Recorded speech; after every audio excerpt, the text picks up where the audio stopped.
tangled hair. I was too shy, but you were there. No promises, just holding tight. Who knew that spark would last all night? Loving you, it's easy. So easy. We've been partners for so long. We built our trust based on love. No explanation, no words. We're just here for each other, and no regret. Yeah, loving you, it's easy. So easy.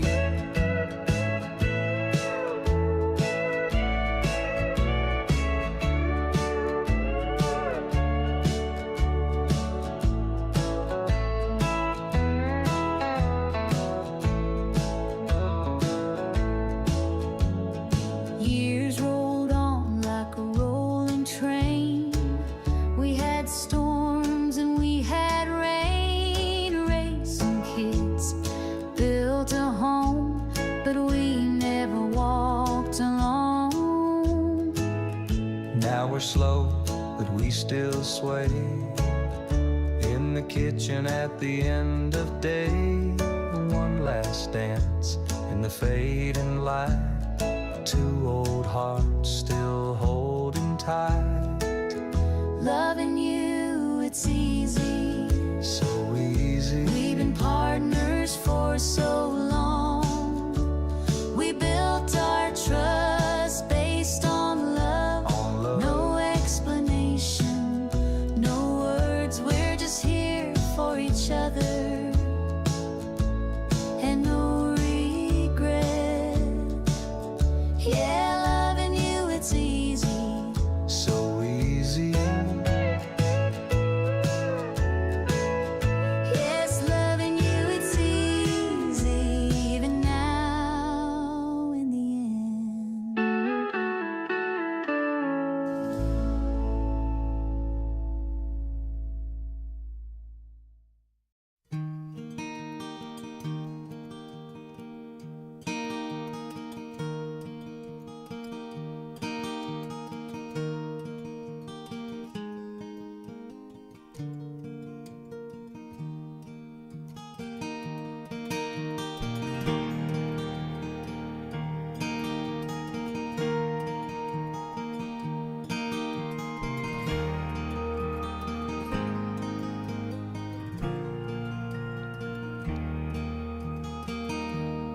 If I needed you, would you come to me? And would you come to me and ease my pain? If you needed me, I would come to you, and I would swim the seas for to ease your pain. In the night forlorn, all the morning's born, and the morning shines with the lights of love. You will miss sunrise if you close your eyes, and that would break my heart in two.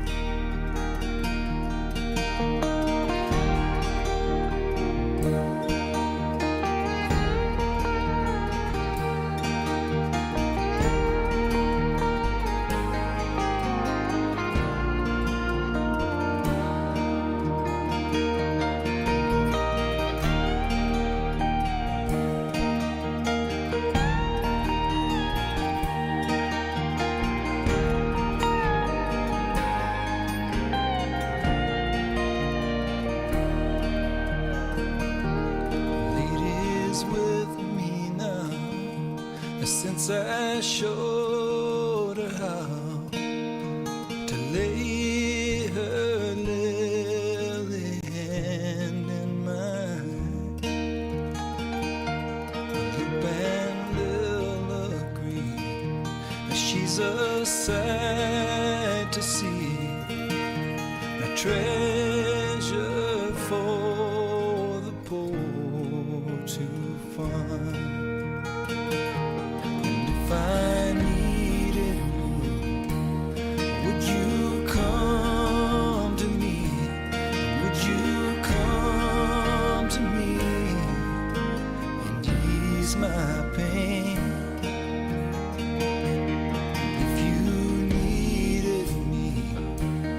I would come to you, and I would swim the seas for to ease your pain.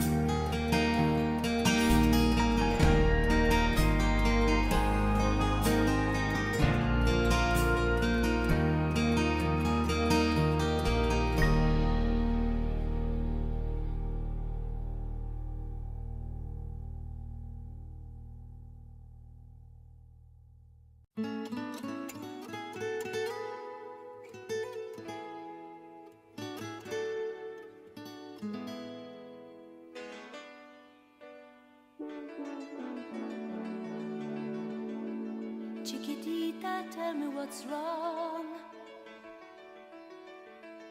You're enchained by your own sorrow. In your eyes, there is no hope for tomorrow. How I hate to see you like this. There is no way you can deny it. I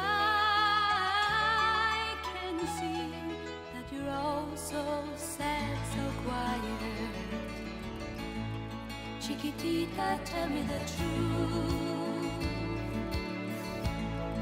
I'm a shoulder you can cry on.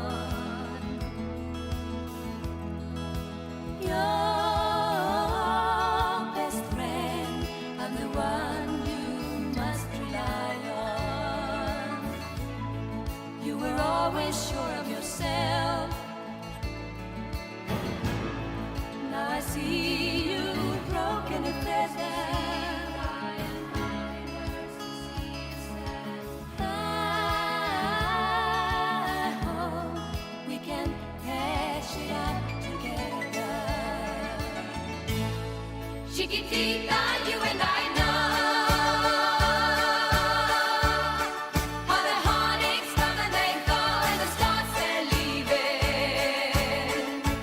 You will be dancing once again, and the pain will end. You will have no time for breathing. Chiquitita, you and I cry, but the sun is still in the sky and shining above you. Let me hear you sing once more like you did before. Sing a new song, Chiquitita. Try once more like you did before. Sing a new song, Chiquitita. So the walls came tumbling down, and your love said no love redwood. All is gone, and it seems too hard to handle. Chiquitita, tell me the truth. There is no way you can deny it. I see that you're all so sad, so quiet. Chiquitita, you and I know how the heartaches come and they go, and the stars they're leaving. You'll be dancing once again.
The peace of God, which passes all understanding, keep our hearts and minds in Christ Jesus.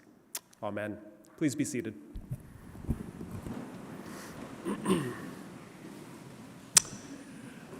On behalf of Hilda and the rest of Albert's family, I want to thank you for joining and supporting them in this time of loss. We are grateful to gather with friends and family to worship, because in worship we create a place in which we can offer and entrust our life to God, a God who welcomes all that we are experiencing at this time. Albert enjoyed much health and wellness in his life, though he certainly had to wrestle and work for it. He was endowed with determination and perseverance, but life eventually reminds us all of our vulnerability here. So we gather humbled, with mixed emotions, both grieving and grateful, honoring what remains and releasing what is now lost to us. I was able to have a few conversations with Albert, knowing his time was drawing near. As we talked about this day, Albert asked that it be approached with a sense of wonder over life. The goodness of God in his life was not lost on him. He knew it was not of his making, but was a wonder to him. And so, in keeping with this spirit, I would like to begin with Psalm 8. O Lord, our sovereign, how majestic is your name in all the earth. You have set your glory above the heavens. Out of the mouths of babes and infants, you have founded a bulwark because of your foes, to silence the enemy and the avenger. When I look at the heavens, the work of your fingers, the moon and the stars that you have established, what are humans that you are mindful of them, and mortals that you care for them? You have, in fact, made them just a little lower than gods, crowned them with glory and honor, given them dominion over the works of your hands, and put all things under their feet. All the sheep and oxen, the beasts of the field, the birds of the air, the fish of the sea. O Lord, our sovereign, how majestic is your name in all the earth. Let's pray. God of wonder, we thank you for this time and place to gather. We thank you for Albert's life that was full by so many measures. We are thankful, for we know that such a life is not guaranteed. But we acknowledge that we gather not only with thanksgiving. And so receive our thoughts and our emotions in whatever form they take. Be near to us in our grief. Lift us up with well-known and surprising memories of Albert's life. Help us with any unresolved moments of anger or bitterness, and remain with us in our fears. Lord, we come to you because we trust you. I ask that you would open wide your arms to embrace all that is being experienced now and in this time, and in our coming and going in the time to come. Amen. So a major portion of this service will include a lot of music, which was very dear to Albert, and many of the tributes will be sort of immersed in the midst of that. So when it's your turn to offer tributes, please come up in turn. And at this time, I will invite Michelle to offer the first piece of special music.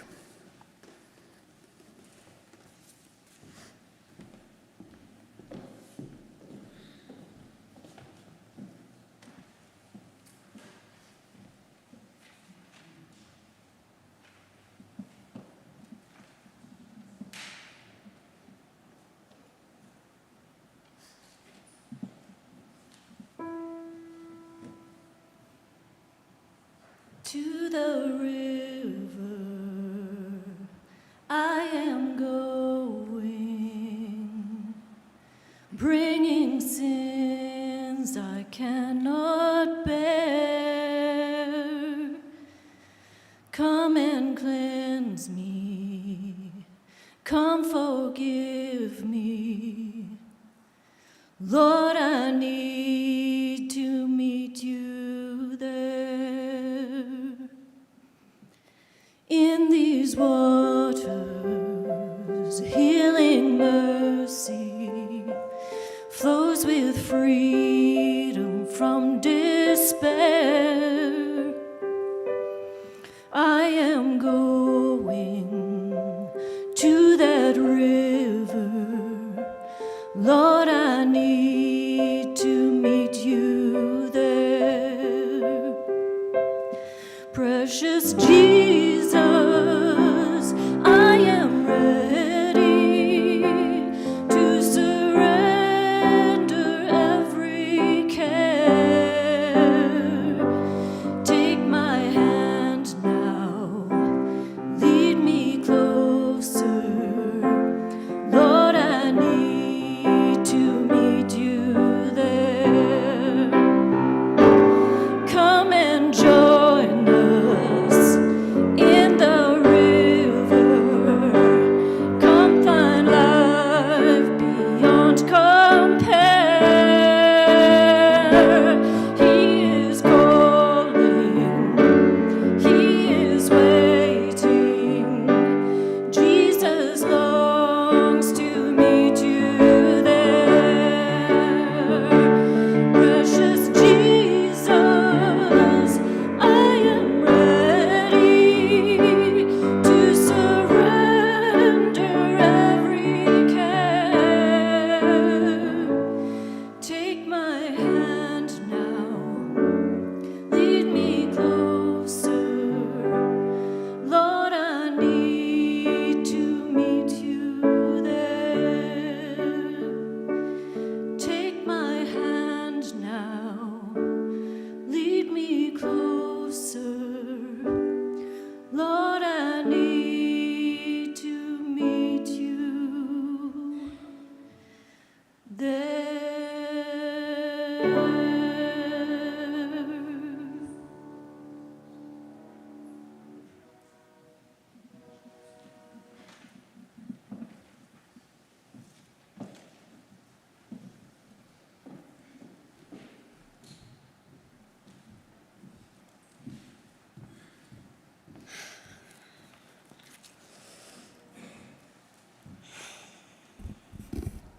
Thank you all for coming. Thank you. I'm Laura. I'm Dad's youngest child. As a child, I would sit up in these pews and I would scan the crowd for my dad. And he would give me a wink in support, always, for whatever, singing in church. Has anybody got a wink for me? Have I got some? Thanks. Okay.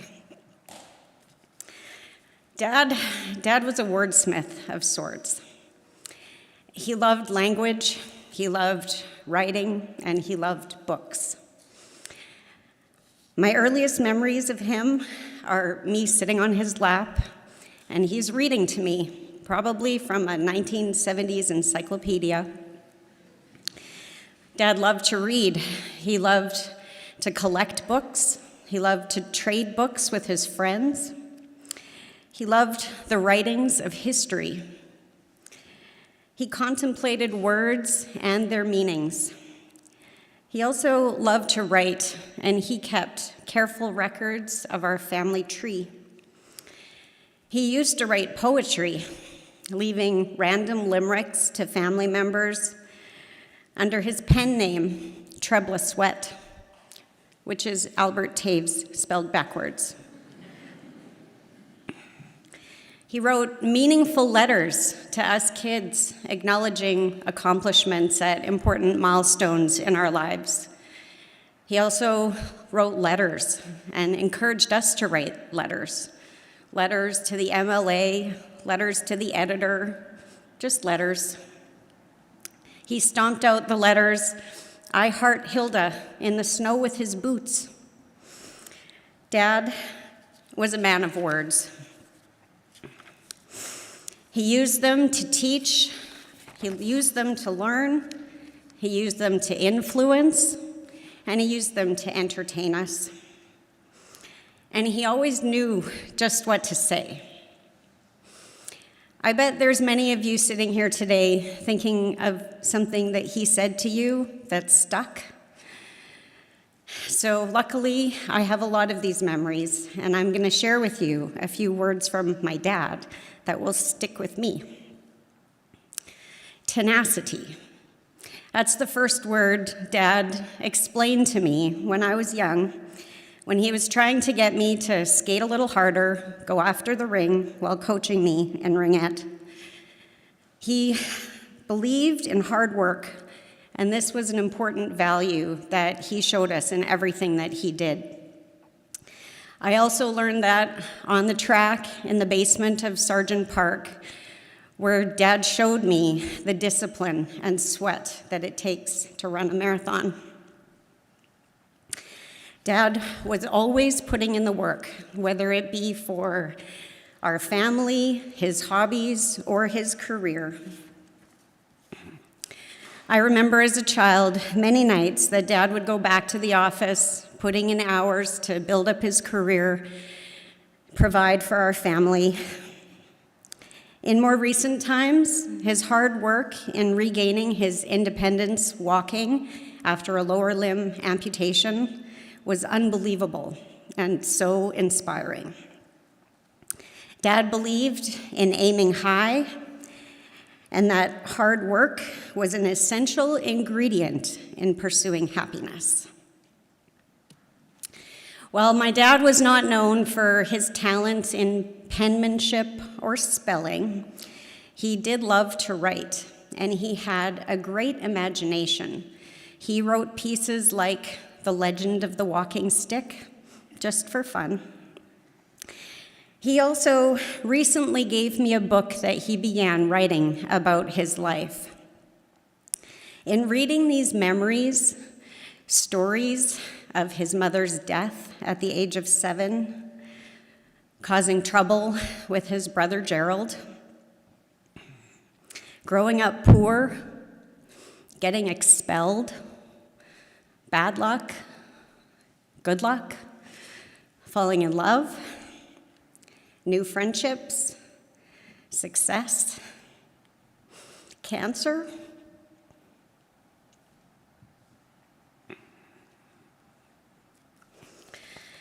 I'm struck at how unfiltered his words are.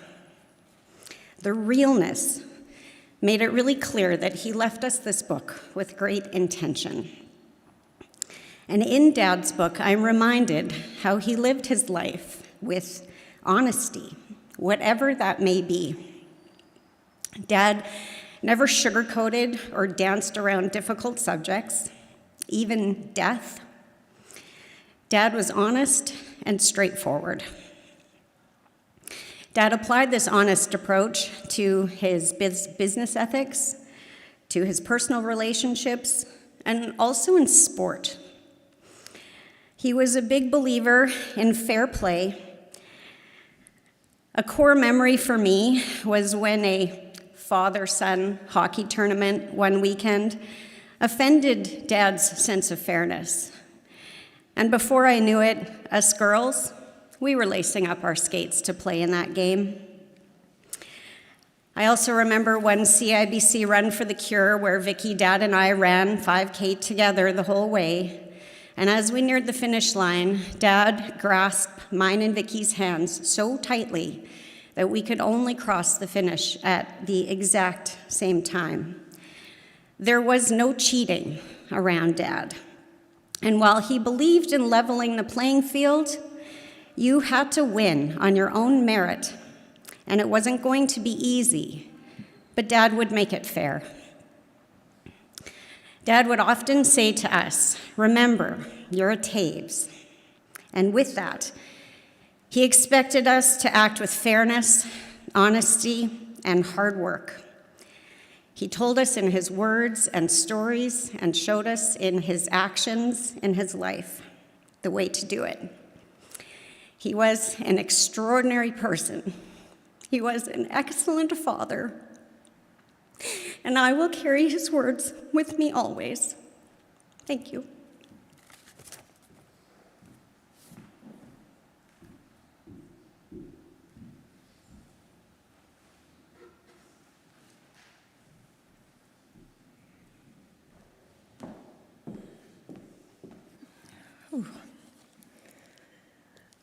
So for those of you now interested in reading The Legend of the Walking Stick, it just so happens that there is a copy of it in the photo book that you may have seen at the front where the guest book is. It's quite something. So my name is Vicki, and I'm the middle daughter. Thank you all for coming. We had the gift of time. In the 6 weeks we had with Dad from the time of his visit with the oncologist, we worked hard to make the most of each day. And while Dad was at peace with and could accept what was planned for him, it wouldn't be right to say he didn't want more time. He did want more time. Time to spend with our mom, his hot tomato, as he affectionately called her.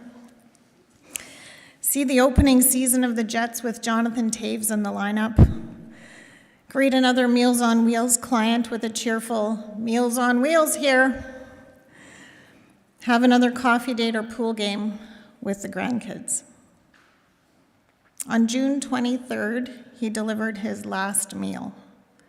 On July 1st, he walked the 4 quadrants of Portage and Maine, proudly holding a Canadian flag in his hand. On July 4th, he shared in the joy of his grandson Matthew's engagement. On July 14th, he started a new family tradition of a sushi night at our home. On July 20th, Mom and Dad celebrated their 62nd wedding anniversary with an awesome Jets ice cream cake. And on August 4th, we watched our last Bomber game together at Riverview Health Center. He simply loved life and wanted to be a part of it all. Life as the daughter of Albert Toews was interesting. When we were younger, my best memories are of Dad coming home from work and just horsing around with us for a solid hour while Mom made dinner.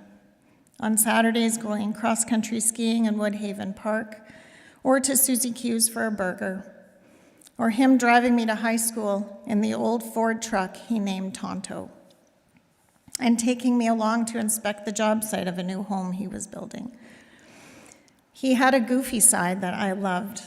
The poems he wrote always began with "Ode to," and the rhyming was sure to be on point and sure to bring a smile. As a teenager, when I was heading out in the evening, he would often say, in a serious, deep voice, "Remember, you are a Toews." I really had no idea what significance that was supposed to have at the time, but I knew that it carried some weight. For years, he would scribble a little sign-off on the end of every note or letter to me, which was an arrow up and an arrow sideways, with the words, "Aim high, shoot straight." I never really knew what that meant until I was older, but I know now it was his way of reminding me not to sell myself short, to set goals and be a person of integrity. As I got older, I really came to appreciate his little quirks, like when he'd stand up when we were in the middle of a story and announce, "Well, I think it's time to go home now," only for us to watch Mom hurry for her purse as she might just miss her ride because he was already halfway out the door. Or when he spoke with that authoritative, growly voice, citing some historical fact, likely modified with some inaccuracies to suit his story, he had a way of making everything sound credible.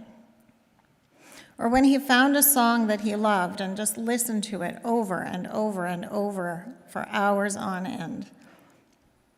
Then there were the daily yard inspections of their property, conducted either on foot or recently by scooter. As you might imagine, he was still thinking logistics and delegating instructions about snow clearing as he was being loaded into the ambulance to go to Riverview. And this is just after telling Matthew in what order to fly his various flags off the deck throughout the year. When I think about Dad, I will think about service.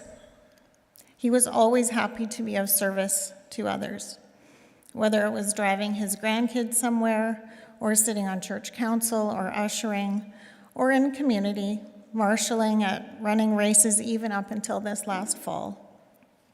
volunteering at Cancer Care, Meals on Wheels, the Canada Summer Games. There are just too many to mention. I must admit, though, I was always a little confused how he managed to slip through the screening process to be invited to help teach English as a second language to newcomers. You wouldn't believe how many times he would come home with a new tidbit of grammar knowledge, like, did you know there are 2 ways to spell there? He was especially good at offering his wise counsel, which he gave freely and without judgment. When I think about what Dad taught me, he taught me that success only comes through hard work. He taught me that we make decisions with the information we have in front of us, and we move forward from there. That we have to meet life's challenges head on and adapt accordingly. That leading with curiosity and honesty will never steer me wrong. He taught me to have an open mind and to see things from different sides, that the world isn't a black and white place.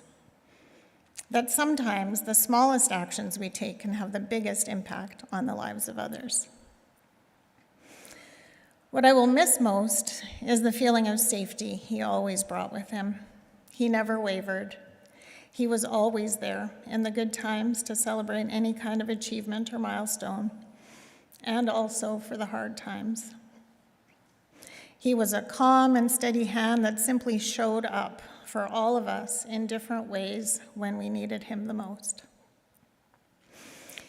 What a blessing it has been for Dan and I and our kids for the last 4.5 years to have Dad and Opa just a few steps away, always knowing he'd be up to watch a Jets game with us or have a quick visit or walk around the neighborhood. When he and I spoke about what he wanted for today, he wanted a theme of gratitude. Gratitude for the privileged life he felt he had led. Gratitude for the love and friendship he experienced with you all who've come today to celebrate his life. Gratitude for the successful career he had, that he got to do what he loved, even though he called himself just a simple farm boy from Grunthal. And most of all, gratitude for the love of his family. He said he did the best he could. And when I think about his final hours as I sat with him, I imagine that as he took his last breath, and just as he had said so many times before, he said, "It's time to go home now."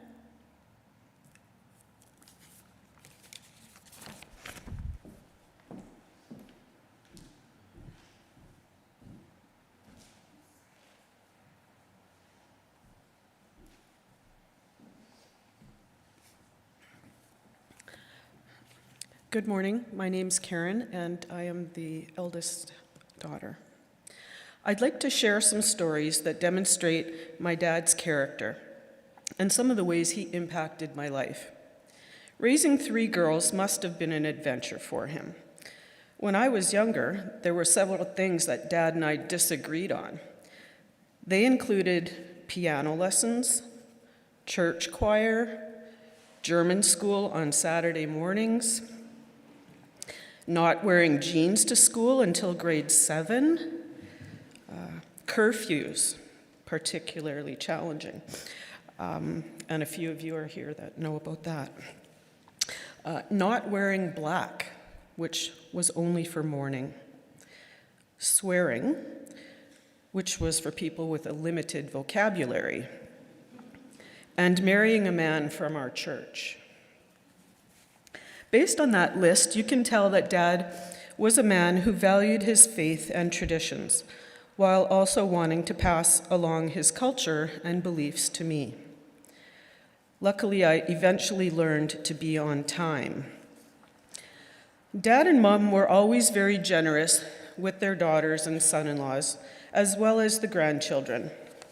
It could be a surprise gift at Easter, on their wedding anniversary, or even on Father's Day. Or it could be a family vacation to Disney World in Orlando, or to Palm Springs, or taking the son-in-laws deep-sea fishing in BC. They wanted to see us enjoy these gifts and experiences and spend time with us making lasting memories. One of the other things Dad was famous for in our family was his funding of what we call his Bank of Dad trips. You may have seen in the slideshow that he even had a Bank of Dad t-shirt. These trips typically happened every 5 years for the last 20 years, coinciding with a major birthday for Mom. He would have a private conversation with us girls ahead of time and offer us the choice of whether to surprise Mom with a destination or give Mom the option to choose from a list of potential places. We had several wonderful trips, thanks to Dad. Destinations included Montreal, New Orleans, Chicago, and Victoria 2 times. And he would even give us spending money. The last time we went to Victoria, he asked me to organize the details. He made it clear that Mom was to be spoiled and that there was no budget. Well, I think he may have questioned that decision later on, because one day he texted me and asked if there was a mistake on his visa statement. I said, "No, Dad, it's correct. We're gonna go all out like you said we should," and we did. His generosity knew no bounds, and I can't count how many friends over the years have asked me if they could become Dad's 4th daughter. For my husband Ray and I personally, Dad did several key things to give us a good start for our future. He agreed to build us a house in Island Lakes. Then 4 years later, he agreed to build us our custom dream home in Oakbank. His reputation in the industry was so well known that when we went shopping for kitchen appliances, I said my last name was Toews and that we were building with Kensington. They immediately asked if I was related to Albert. I said yes, and poof, our dishwasher was free. We are forever grateful to him for helping us fulfill our home ownership dreams. I have one final story I would like to share. And this will be the tough one. During his last week at home, Dad and I had time to talk about things that we generally didn't discuss. One day, Dad said to Ray and I that he had often questioned whether he had missed the boat on being a good father. That really surprised us. We assured him he had been a wonderful father and father-in-law. I've reflected further on that discussion a lot in the past few weeks. If you can hear me, Dad, I wish I had said you most certainly did not miss the boat. Do you know how I know that? I have seen my sister Vicky work tirelessly to support you while at home, communicating with home care, spending several nights in the palliative unit with you, making you special music playlists, helping Mom to appointments, being with you when you passed, and preparing for today. Over the years, I've seen my sister Laura attend many medical appointments with you, taking time to research the many diagnoses and issues that came your way, providing advice about diet, advocating for you to receive the best possible medical care, and recently making evening visits to help you get ready for bed safely when that was getting more difficult. By extension, their children, your grandchildren, have become remarkable young adults. I have witnessed many kind, loving, thoughtful acts from all of them also. To Caitlin, for taking time to color with you and record your memoirs. To Matthew, for going out to play a game of pool with you. To Matthew and Megan, for making you jello when your appetite was waning. To Jamie, for spending many hours putting together today's wonderful slideshow set to some of your favorite songs. To Michaela, for dropping in at the house to watch a Jets game, or gently massaging your swollen leg to provide relief and comfort. And to Paige, for helping you with foot care and giving you a shave to help you maintain normalcy and dignity. That doesn't happen by accident, Dad, or by missing any boat.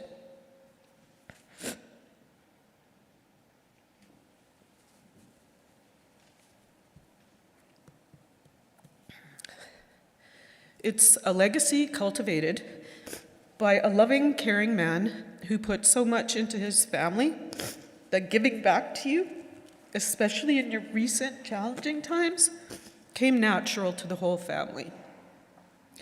Thank you for teaching us the important values in life and being an inspiration to so many.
Hello, and thank you for being here for everyone.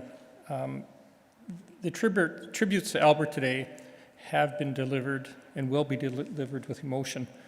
And having sat out there, I've often felt that as the emotions grow, it's hard to look. You want to turn away, but please do not look away. As emotions grow, but instead look forward and share in our chance to honor a special person, share in our grief, and share in the happiness of our stories. I heard some wonderful stories today. videos brought back memories, the marathons. Some things, there's so many stories, some of them I've forgotten, and it was an excellent tribute today through the pictures it brought back. A lot of special memories for me also. My name's Tony Ballas, and for those that I've not had the opportunity or pleasure to meet, I had the pleasure of working with Albert starting in 1988 until his retirement in 2014. And all the greater pleasure, the same as many are here watching from afar, as this is being video broadcast, of a friendship that never had an end in sight. As Albert was the most resilient person we knew, always bouncing back from his challenges, never giving up. My words today are but a few of the memories from those many years. There are just far too many memories and not enough time to go over them, so I've picked a few that I think have meaning, not just myself, but others in the room today from our industry. Albert's home building career started at Qualico, working as a foreman in a prefab shop, and ended at Qualico many years later as president of Kensington Homes, having gone full circle along the way. Albert owned and successfully grew other businesses between those times, including Manor and Prestige Homes. Guided by a sharp business acumen, he was able to grow these businesses successfully. The constant through Albert's business career was that he always wanted to be associated with honorable people who shared in his vision of always doing the right thing, whether it's in your community, in your life, in your work. These were some of the strongest values Albert carried, always doing the right thing. And it's evident today, even in the culture that we have at Kensington Homes. It has carried forward.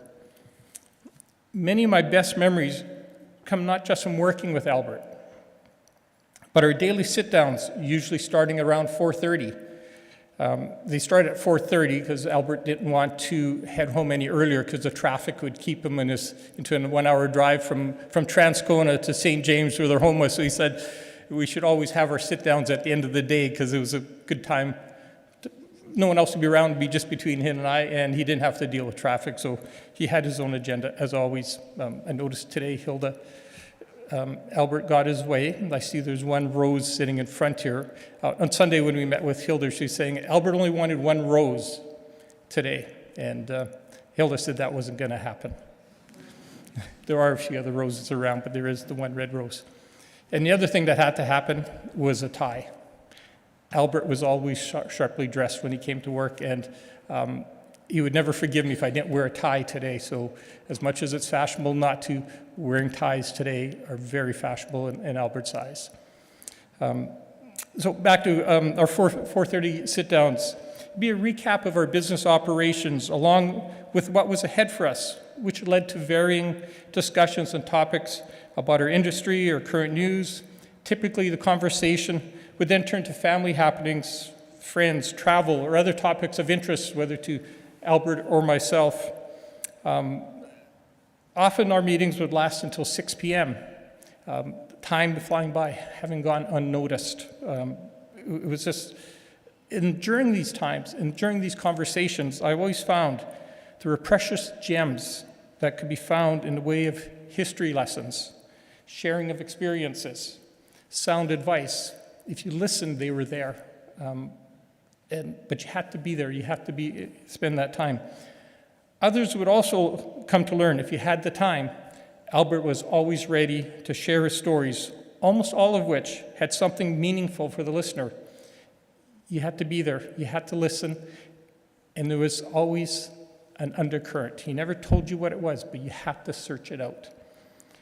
Most recently, I was told he referred to it as leaving a trail of breadcrumbs, leaving the listener to choose which crumbs to follow, meaning which lessons to learn. It was an interesting way. That was actually Keith, who I worked with, that shared that. Albert said, I hope you picked up some of my breadcrumbs along the way. Albert valued the friendships made through work and the ongoing connections that continued after he retired. The invitations to lunch with friends such as John Daniels and Ken Braun, and the invitations to golf tournaments, particularly charity tournaments such as St. Amant, were always welcomed by Albert. He would never say no. He always looked forward to those moments. In turn, people he hired, such as Dave Wood and Keith Kosian, who also valued Albert's wisdom and knowledge, sought out lunches with Albert, always seeking to hear more stories, gain more wisdom as they tried new restaurants. And Albert would always challenge them to find restaurants they've never been to, often not repeating the restaurants they've been to. He always wanted to try something new and adventurous. And Keith and Dave always saw to that they had somewhere new to try. Albert was proud. He was very proud. In our world, he took pride in what he did for a living, building homes for families. And he took greater pride in the accomplishments of the people he hired as he watched them grow and carve their careers alongside him. Indeed, nobody worked for Albert. We all worked with Albert. And he saw to that, and that was his views, and we were all in this together. In the early days of Kensington, it was Verley Fitzgerald and myself, and then Albert. That was the three. In later years, as our business grew, the additions of Donna Saunders, Tammy Regier, Dave and Keith, all who shared his passion for home building and went on to have successful careers. His words, not mine. Albert can be proud that we all felt honored to have worked with and learned from one of the best in our industry. My words, not his. Albert was had far too much humility to ever say that. It was up to us to ensure that he heard those words. If there's a part of Albert's home building career that can be called his greatest legacy, it would be that he ensured his knowledge, success, and passion for the industry would be carried forward through people he worked with and mentored, and maybe even passed on or shared with the next generation. That would be Albert's definition of success in our world. There's a definition of success in family, and in our world, this was his success, the success of others, not just his. Albert treasured family. Oh, did he ever? Albert's greatest joy came when he spoke of family. Their gatherings, when all were together to celebrate an occasion, a birthday, an anniversary, or share a dinner filled with laughter. With Hilda at the center of the meal prep, Karen, Vicky, and Laura all contributing with their own gourmet dishes, each event was a delight. There was always a little bit of competition even as to who would bring the newest dish to the dinners. Just a little bit, right, ladies? Yeah. I was able to partake in a few of those, thankfully, so I'm very grateful. When grandkids came along, the fun and excitement greatly increased. At all gatherings, making them even more special. And that started right from when they're very young. They're still carried in their parents' arms. The excitement had grown at that point. Albert's smile had grown at that point. The highlights of these dinners would be later shared at one of our 4:30 sit-downs in Albert's office, or over a lunch with anyone of Albert's friends and business associates that would go out for lunch or even dinners with him. Then there were the family trips. Many centered around time at Falcon Lake. I think indeed started off camping, later on as cottage owners, and later on the travels would increase to further destinations. Albert and Hilda would look forward to their annual trips to Hawaii, where we'd often meet John and Helen Jansen, or Randy and Elsie Jaquette, industry associates and close friends, for happy hour or dinners after a day at the beach near the turquoise waters. Later on, the adventures changed to river cruises through Europe and the occasional ocean cruise, bringing back stories, not just adventure, but also cultural experiences that were important for Albert and Hilda to see and share with others. One of the last large family travels was a trip Albert and Hilda planned to Palm Springs with accommodations for all the family to be there. These were the best moments in Albert's eyes. I saw that when he spoke of them with me, that there was nothing better to Albert and Hilda than getting the family together on a vacation. Albert had no regrets. As we spoke over the last weeks, then days, Albert said, in his life, he did everything he wanted to do. He felt very fortunate. He felt gratitude. In fact, a short 5 weeks ago, when Albert shared his bucket list with me, it had, but with a few things left in it that he wanted to yet do or accomplish. And in typical Albert fashion, he found the strength to do them. Simple pleasures, such as fresh oysters at 529 and sushi at home, the new tradition that I've learned of. I knew those, that was one of the ones on his list. They didn't have to be big things, but they were important things because of the connection to people. And I think it's food, but it was also the connection that was the most important. So Albert, again, always did things on his own terms. Albert deserved a passage of his own choosing. And with a strong mind and support of his family, his final days were filled with love and were a testament to his strength and independence.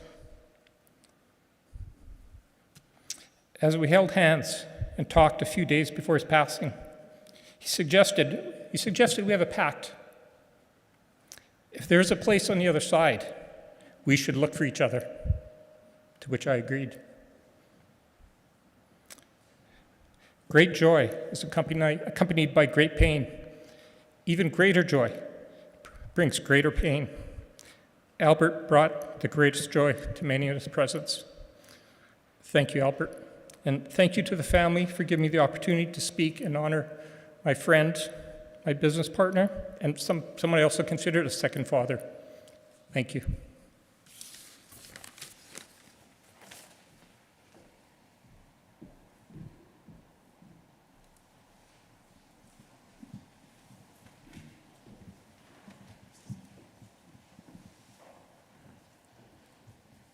Hello, I'm Caitlin, the eldest grandchild. My Opa was the best type of man there is. He was so kind, strong, incredibly generous, determined, inspiring, and very wise. The people in his life, Oma, his family, and friends, meant everything to him. He was the best person I had ever met, and I'm so incredibly lucky that he was my Opa.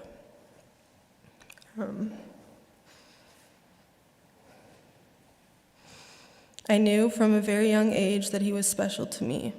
I remember at the new cottage I had this book that I had to fill out. Inside it was the question, who was your role model or who did you look up to? And I don't remember the exact question, but I know I had written my Opa. I recognized that he was such a wonderful person even at the age of 10. I wish I still had this book today. As I grew up, we got really close. Oma and Opa eventually moved onto our street in East St. Paul, which was a wonderful surprise. I would see him pretty much every day. Throughout all the years I have struggled with my mental health, Opa always was right there beside me, supporting me and rooting for me every day.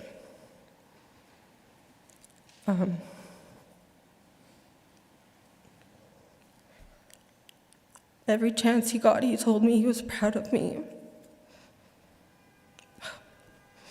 And that he was there for me, and that he loved me, and that he believed I could recover. I can confidently say that I never once went a day in my life without feeling loved by Opa. There is a gigantic hole missing in my life now, and I'm going to spend the rest of my life missing him. He was just the definition of a great man. He treated everyone, even strangers, with such kindness and love, and this is the day to celebrate his incredible life that he built for himself and his family. He always said how grateful he was for this life, and I'm so lucky to have been a part of it.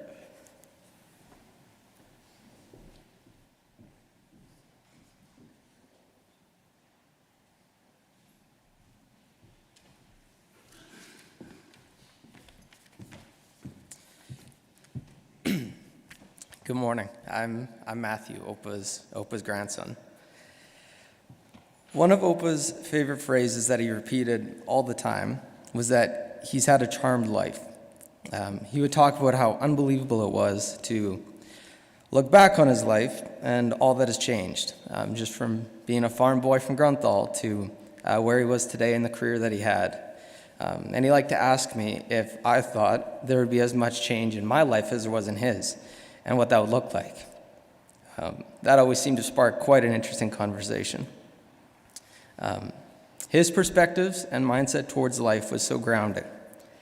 He was so appreciative of his life, of Oma and his family, and he had this incredible way of finding a positive in all the worst situations, or at worst, at least find a way just to accept it and then maximize everything he could from there on.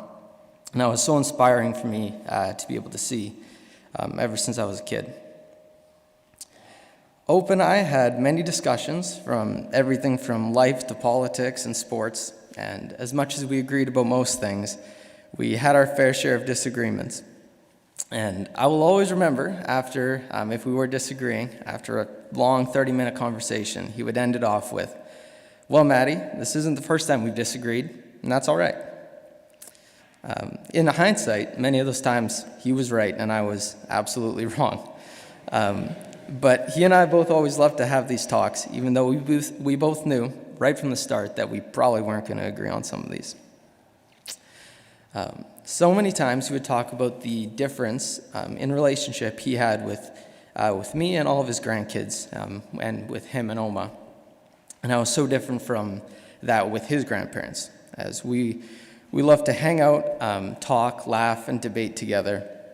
And he was so grateful for the close family that we had. There are so many stories that I could share about Opa, and I'm sure my cousins and sisters could too. But I'll just try to keep it to some of my favorites. One of them is our long-running arm wrestle tradition at the lake. Year after year, I got closer and closer to beating him, but he always had the edge. Until I was, I think, 15 and he was 75, I finally knew that I had him. But I loved the tradition so much that I really didn't want to win. So I let up on it and I let him win, thinking he wouldn't even notice. And he noticed. And in the most stern tone he's ever talked to me in, he looked me dead in the eye and said, "Don't you ever let me win again. I won't let you win, and you better not let me win." And that was a lesson that I learned immediately, and made sure not to make that mistake again. A few months later, I finally beat him at our next arm wrestling. And while that era might have ended, he continued his dominance in golf, beating me every single time, even after losing a leg. And that was until one of our very last games together. He taught me so many things, what it's like to be a good man, what a good husband looks like, and that life is what you make of it. Things will go wrong and not as you plan. When that happens, all you can do is pivot and then make the most of the cards you've been dealt. We all saw him do that so many times, and I know the example he led by will leave us all better off.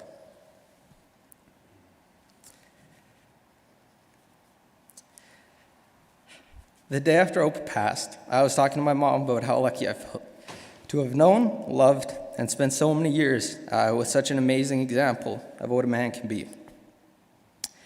His values, his passion for life and service, his friends, and most importantly, his family, were so clear to everyone, and so a huge part of the reason he made the impact that he did. A few weeks ago, on our driveway, he said he left a trail. And that is certainly true, and I'm so proud to have been a part of it. Opa loved to send us grandkids things that his professor said every couple of weeks, and the debate is still going on amongst us grandkids if that professor was actually him or if it was his professor at CMU. Just some of those quotes are on the board right by the guest book, so feel free to take a look and decide for yourself. So I'll end off on one of my favorite quotes that he sent that I think perfectly describes him. Wherever life will plant you, like a tree, bloom with grace. Thank you.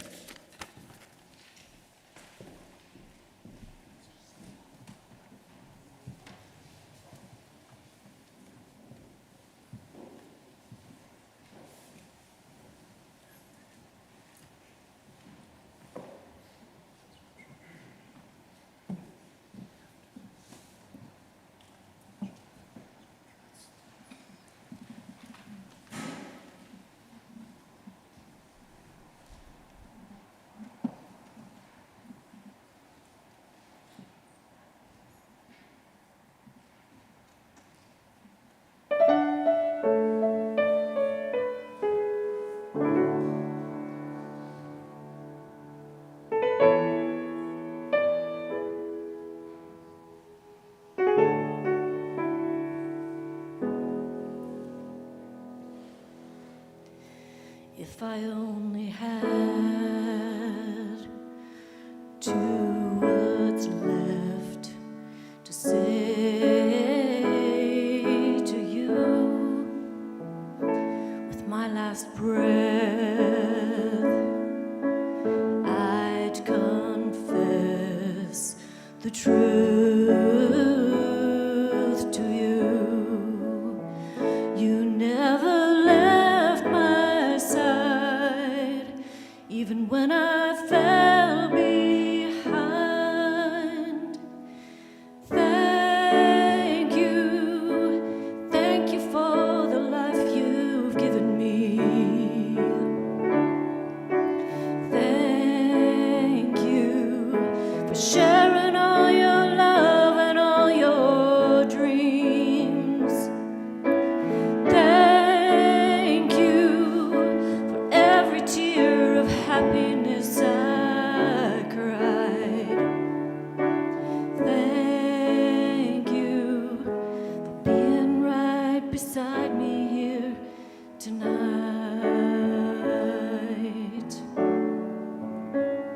When I close my eyes, I say a prayer for one more day with you.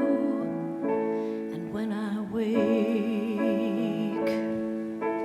I embrace the one who pulls me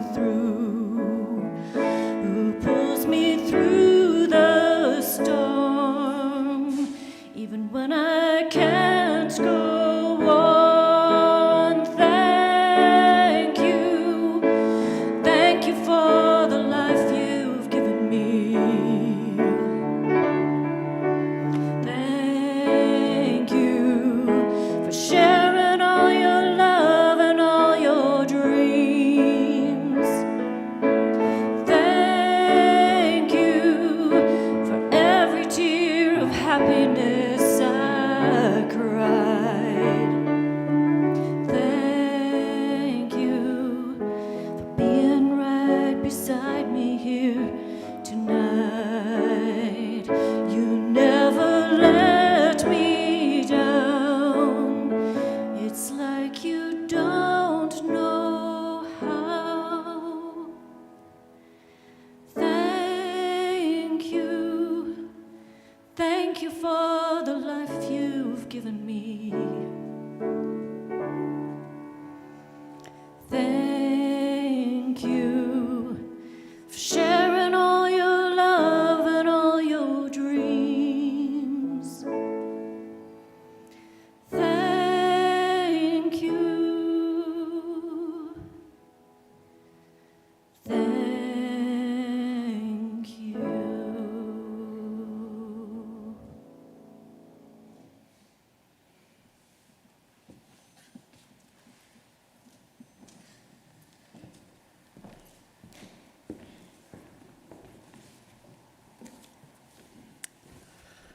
So, in speaking with Albert prior to this service, this is the passage he asked to be read, which I feel you will be able to receive in keeping with the service so far. Psalm 78, verses 1 to 7.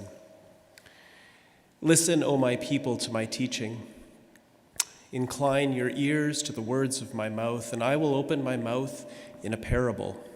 I will utter dark sayings from of old. Things that we have heard and known that our ancestors have told us, we will not hide them from their children.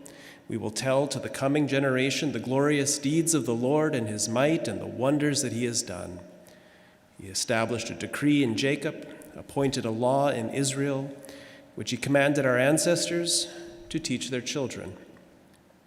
And the next generation might know them, the children yet unborn, and rise up and tell them to their children, so that they should set their hope in God and not forget the works of God, but keep his commandments. Psalm 78 declares a simple task. Teach the next generation what is important. No problem. Hilda, Surely you and Albert cruised through that all your parenting years with children and teenagers and grandchildren. No bumps along the way, right? It's common to talk about the differences and conflicts between generations. I have to admit, my mind kept going back to the songs of the 60s. Albert would have been a young adult, and this wouldn't have been my generation, but I knew these songs as my parents' generation. So Albert in his 20s, just getting his bearings, when it seemed like everywhere you looked there was change and conflict. Buffalo Springfield sang, "There's battle lines being drawn, and nobody's right if everybody's wrong. Young people speaking their minds are getting so much resistance from behind." Or, of course, famously, Bob Dylan. "Come, mothers and fathers throughout the land, don't criticize what you can't understand. Your sons and your daughters are beyond your command. Your old road is rapidly aging. Please get out of the new one if you can't lend a hand, for the times they are a-changing." It seemed to be everywhere in that era and age. It's tempting to think of this as a modern phenomena, but listen again to the first lines of the psalm we just heard, written millennia ago, centuries before Christ. "I will open my mouth in parables. I will utter dark sayings of old." Things were never straightforward. To share parables is not like sharing information or instructions. Parables are active, like images, poems, or proverbs. Perhaps there's layers to the walking stick story. I'll have to read it. The second line in the psalm is even more interesting. "I will utter dark sayings from old." The Hebrew of this line is actually a bit humorous. The word translated utter is dynamic. The imagery is something of a bubbling up, a gushing stream, or even a belch.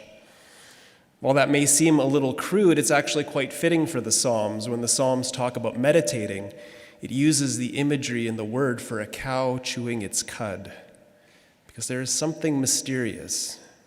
You're trying to work something out, but you can't see or understand all the angles or the elements, so you turn it over and over and over. Work through it in the hopes that some little, belch of insight comes bubbling up eventually. My point is that it's never been easy or straightforward to pass on what is most important.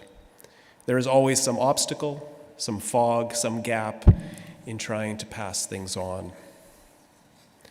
It is like translation. One can preserve a saying in its original language and risk it becoming unintelligible, or one can risk losing something of its meaning by trying to communicate it in new ways. We can't escape this gap in translating or in passing on traditions.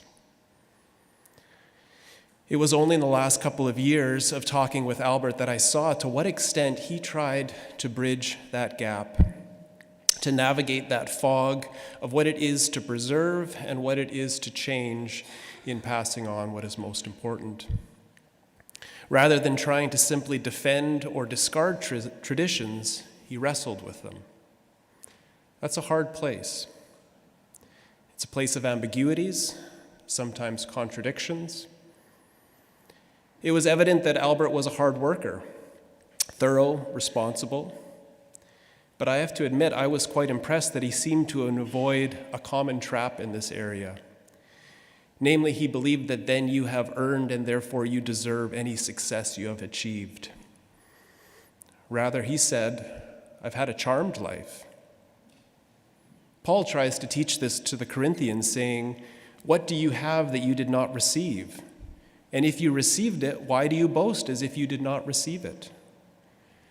Did you create your health and your passion and your opportunity in life? No. Use your gifts, but never forget that they're gifts. Or in another area, one of the most challenging questions for the church in recent years has been about gender identity and sexuality. Albert was one of the few people who would call me up, talk to me directly about these matters. He understood that the church needed to change. He understood some of our ideas about love and family were not, in fact, in keeping with the gospel's image of love. But he was also concerned that sometimes the type of change was perhaps alienating or too fast for some. And so Albert tried to embody the process of change and continuity. Worked for a church where the sanctuary, where we could gather in worship, honor what is good, and be transformed by what is needed. What were the limits of change and what was necessary to change?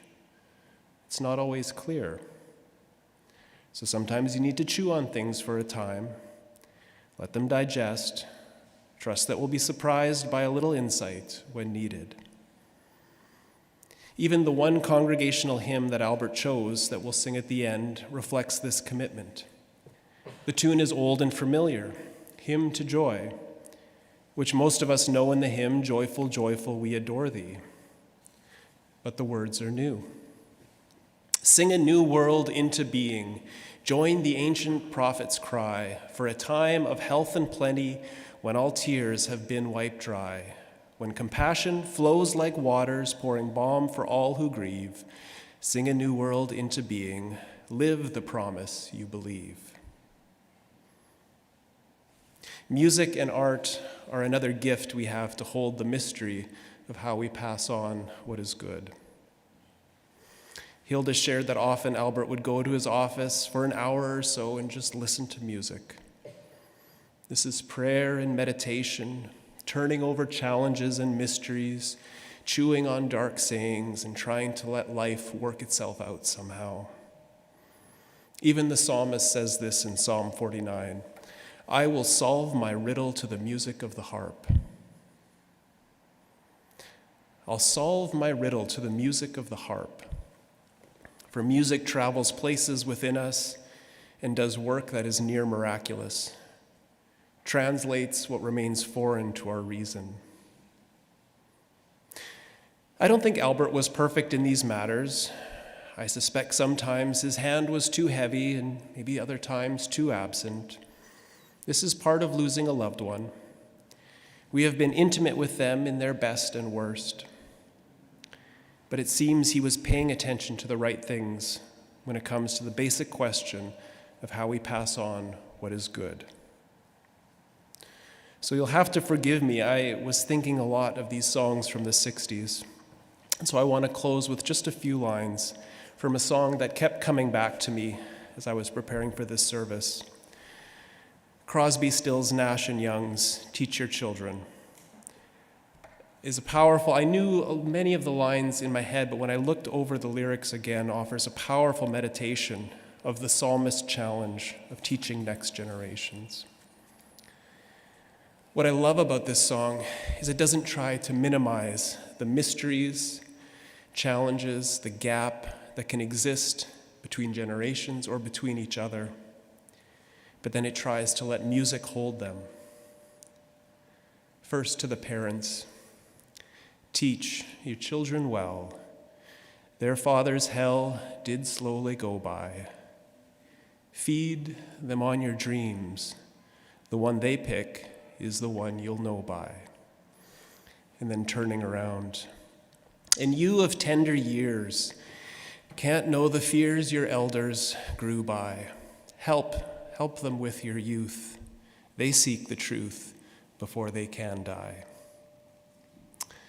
Weaving throughout these verses is a refrain that first acknowledges the burden on each side, can feel impossible, impassable, and then offers what they believe can stand in the gap. Don't you ever ask them why. If they told you, you would cry.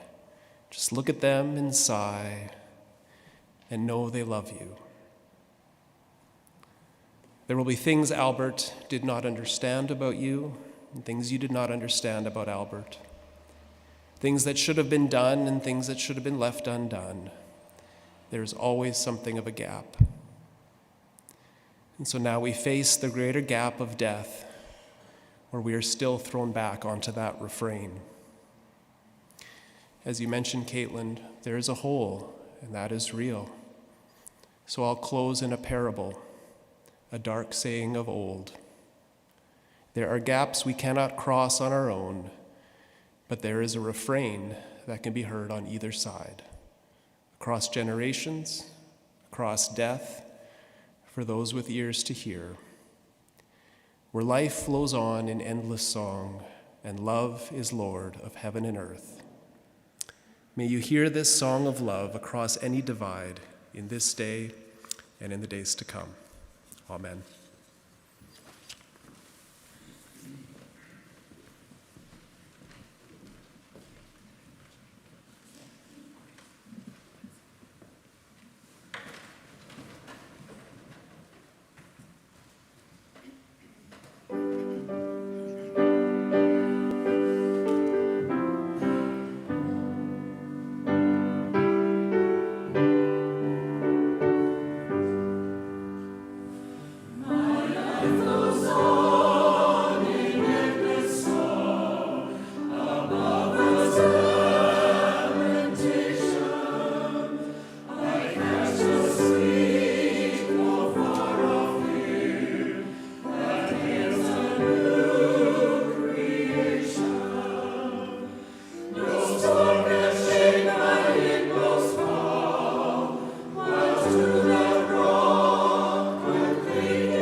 Again, on behalf of Hilda and the rest of the family, I want to thank you so much for joining and supporting them.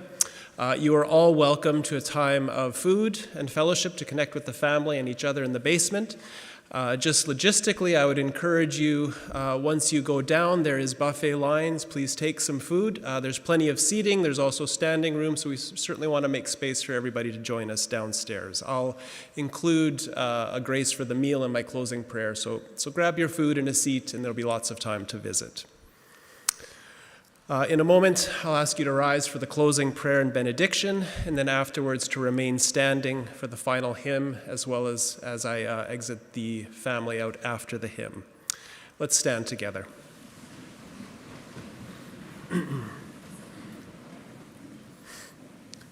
Let's pray. Lord, as we depart from here, we commit Albert to your care and trust. As we continue our life together, we give thanks for the goodness of friends, family, and fellowship. For the goodness from Albert's life that we carry with us, we give thanks. For the meal that we are about to share, we give thanks. For the strength of our faith and the life that is greater than death, we give thanks. For faith, hope, and love remain.